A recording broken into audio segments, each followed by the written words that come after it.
Ontem Deus me deu a graça de ir no hospital visitar uma enferma, rezar por ela e lendo os sermões de Santo Antônio de Pádua, quando ele vai refletir sobre o paralítico apresentado a Jesus Cristo em Mateus 9:2, jazia no leito e os irmãos ali, os amigos vão colocando ele, por cima do telhado. Santo Antônio vai fazer uma meditação das 5 causas das doenças, 5 motivos ou 5 modos que Deus permite o sofrimento, a doença na vida do homem. Eu achei muito rico, falava com essa pessoa sobre isso, porque infelizmente infiltrou na igreja o pensamento protestante que olha para a enfermidade, que olha para o sofrimento como uma maldição. E o olhar dos santos da igreja para o sofrimento sempre foi um olhar envolvido de misericórdia, envolvido do mistério da cruz. Ponto de Santa Teresinha dizer: um dia sem sofrimento é dia perdido. Santo Afonso Maria de Ligório diz que quando Deus quer castigar uma pessoa, ele tira o sofrimento. Então os santos sempre enxergaram não no sofrimento, mas na conformidade com aquilo que Deus vai derramando sobre a vida do homem. Afonso chega a dizer: entre o sofrimento e uma vida próspera, eu fico com a vontade de Deus. Então o que Deus tem para o ser humano, o que Deus tem para ti nesse momento é aquilo que tem que levar o teu coração a se alegrar. Então o primeiro motivo que Deus permite o sofrimento seria para aumentar os méritos dos justos com a paciência, que é o caso do Jó. Então, o homem, para ele ganhar mérito diante de Deus, não é uma coisa fácil. Tanto que São Vicente Ferrer, quando ele vai falar do jejum, ele vai dizer: a primeira coisa do jejum é para expiar o pecado, depois o segundo nível é para alcançar virtudes, e o terceiro é para ganhar méritos diante de Deus. Então nós olhamos na vida de Jó, quando ele vai passando por aquelas vias de sofrimento, e não foi qualquer tipo de sofrimento. Jó perdeu tudo, não só externo, mas também físico.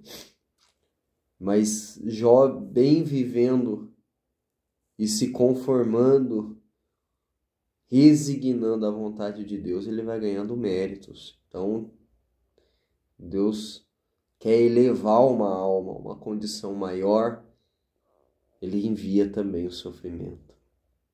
A segunda situação seria para guardar as virtudes e não ser tentado pela soberba, como no caso do apóstolo Paulo, que chega a dizer que tinha um espinho na sua carne que esbofeteava dia e noite.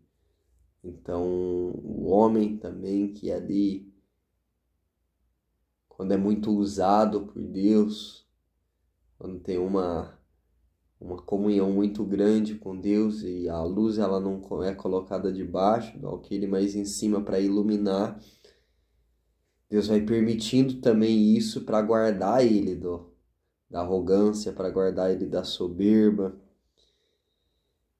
porque o diabo não descansa e o diabo não dá bote para errar. E a humildade, ela guarda as virtudes. Então, o sofrimento, ele também humilha a pessoa ativa quando ela tem que ficar parada,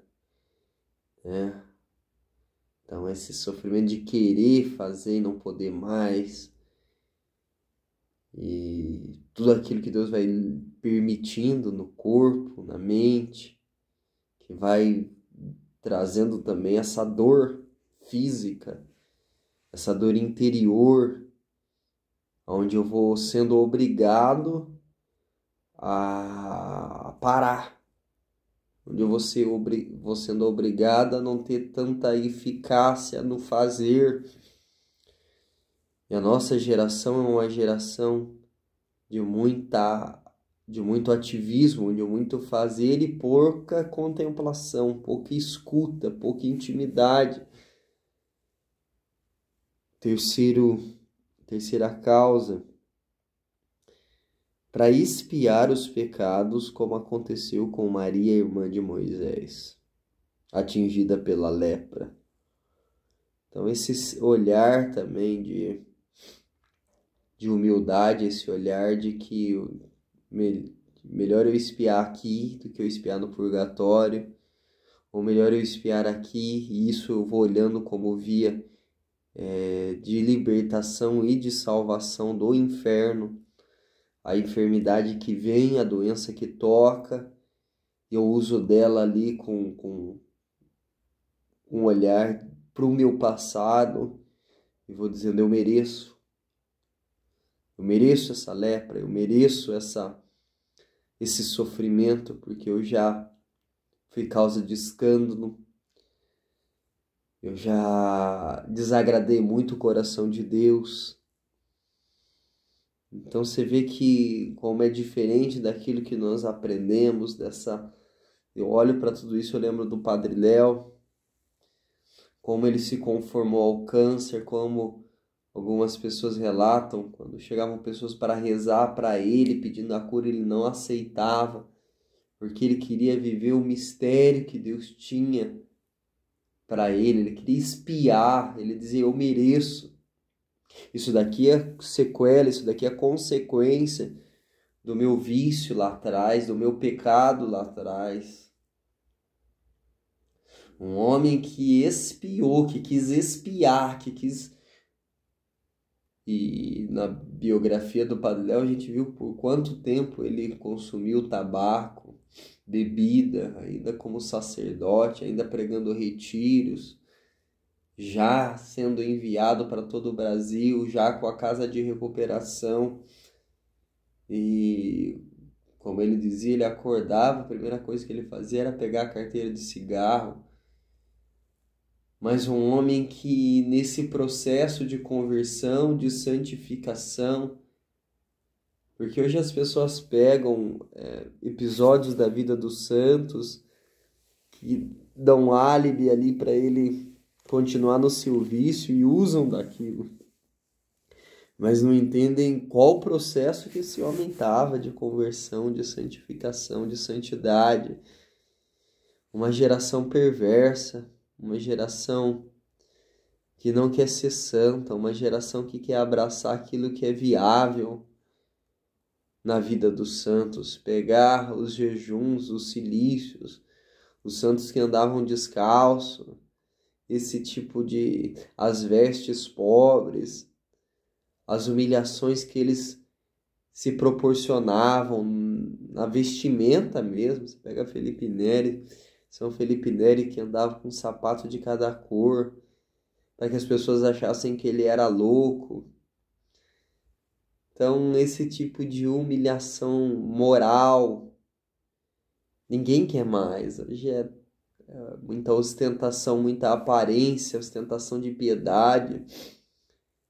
E aí você olha para a vida destes homens, você vê uma diferença muito grande, colossal. A quarta situação que Santo Antônio trabalha, que seria para manifestar a glória de Deus, como aconteceu com o cego de nascença e com o Lázaro, que aí entra o milagre, né? E aí entra a intervenção divina, ou no caso de santos que ficaram aí na cama por anos, vivendo só da Eucaristia,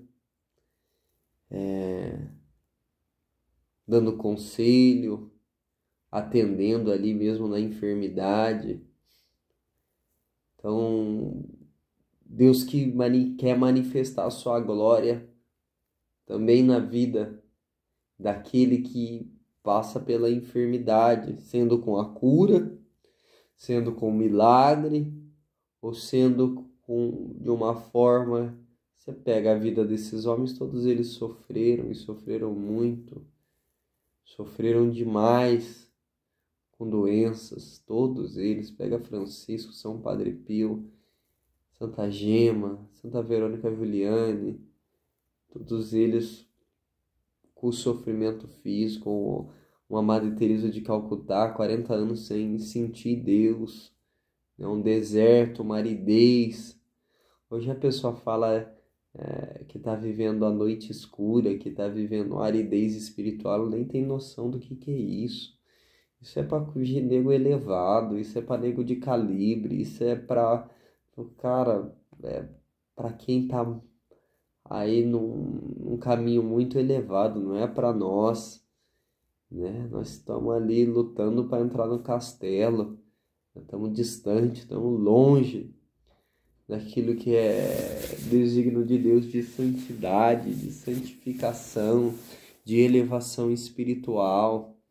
A pessoa nem saiu do pecado ainda, a pessoa ela ainda come. Eu tô falando de pecado venial, não tô falando só de pecado mortal, você não é nem gente ainda. Pecado venial, os santos não, eles colidiram com o pecado, porque eles amaram muito a Deus, e a pessoa tá ali na preguiça ainda, e ela acha que porque prega, porque canta, porque conduz uma comunidade, porque celebra, porque pastoreia, porque dirige uma alma, já é elevada a ponto de passar por uma noite escura, por uma aridez. Não é, irmão? É muito chão a ser trilhado para viver o que esses homens passaram, para crescer ainda mais, né? Para atingir um estado maior de glória, de comunhão, de escuta, de locução interior, de temor a Deus. Essa fé sentimental do brasileiro que não leva a lugar nenhum. Então Santo Antônio diz também que Deus permite a enfermidade para manifestar a sua glória. E para concluir essa breve meditação, ele coloca, né, que a enfermidade, o castigo, a doença, ela também vem para que ele usa Herodes aqui, né, também como início do eterno castigo. E assim se veja já aqui na terra o que seguirá depois no inferno. Jeremias 17, versículo 18, castiga-os com duplo açoite, ó Senhor. Então vai dizer a tradição que Herodes sofreu demais, né, fisicamente. O castigo foi grande sobre ele, sobre Juliano Apóstata também, que foi imperador no tempo de João Batista, todos aqueles que se levantaram contra João Batista, todos aqueles que se levantaram contra Jesus tiveram castigos, tiveram enfermidades terríveis, né?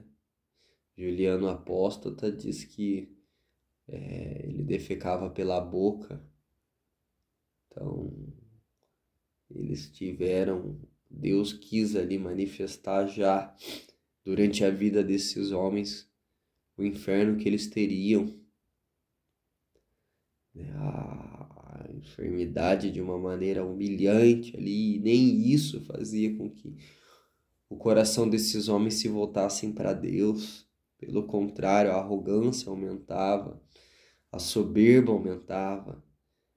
Então, se você chegou até aqui, meu irmão, peça essa graça para Deus, a graça de se conformar com a vontade dele.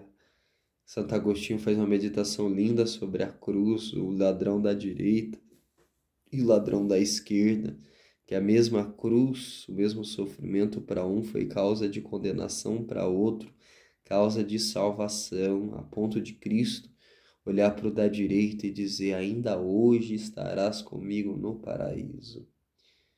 Isso também é um ponto para a igreja defender os santos no céu. E ainda hoje estarás comigo no paraíso. O céu é católico. O céu é constituído de homens e mulheres que agradaram demais o coração de Deus, santos da igreja. A tua igreja ela é mais celeste do que propriamente humana, material, a celebração da Santa Missa, ela é uma celebração que vem do céu. O sacerdote celebra a liturgia que ele celebra, é uma liturgia do céu, não é da terra. Que Deus nos dê a graça e nos conduza a bem olhar para aquilo que Ele vai permitindo na nossa vida, que o olhar protestante, que a contaminação protestante que está enraizada no interior da igreja para olhar para essa busca incessante por cura, por milagres. Não que você não possa buscar, mas se você buscar só isso, você vai se perder. Nós temos que buscar o Cristo, a verdade, a mudança, a conversão, o desejo de amar a Deus de todo o coração, de toda a alma, com todo o entendimento. Porque como você entender pessoas que amaram Ele e sofreram pra caramba? Se você tiver um olhar protestante de prosperidade, de busca por milagre, por cura, quando a enfermidade te visitar, você vai blasfemar, você vai negar a cruz, você vai abandonar o barco. Então é necessário essa catolização ao sofrimento. É necessário esse olhar de misericórdia, de conformidade, de entendimento. Se alguém quiser me seguir, renuncie a si mesmo, tome a sua cruz e siga-me. Marcos 8,34. João 16,33. No mundo, a vez de ter aflições, mas coragem, eu venci o mundo. Aí o apóstolo Paulo vai falar tantas vezes: castigo o meu corpo. Por medo de eu mesmo ter levado a palavra a muitos e vinha ser condenado. Crucifico a minha carne. Olha que palavra. Então, essa olhar de busca, esse olhar penitente, esse olhar de maceração da carne, de humilhação, de proporcionar ali mesmo, já ir adestrando a carne, adestrando o corpo, para quando vier a visita do Cristo crucificado, eu não o negue, eu não vire a cruz. Quem vira a cruz, quem vira o olhar, para a cruz, quem não consegue olhar para a cruz é o diabo, é o demônio que foi vencido pela cruz. Os gregos pedem milagres, os judeus pedem milagre, os gregos reclamam sabedoria, mas nós pegamos Cristo e Cristo crucificado, escândalo para os judeus e loucura para os pagãos. A nossa igreja é a igreja da cruz, a igreja que olha com amor para o crucificado. Deus abençoe, salve Maria. Se esse áudio proporcionou ao teu coração algo, compartilha com alguém para que possa edificar mais pessoas.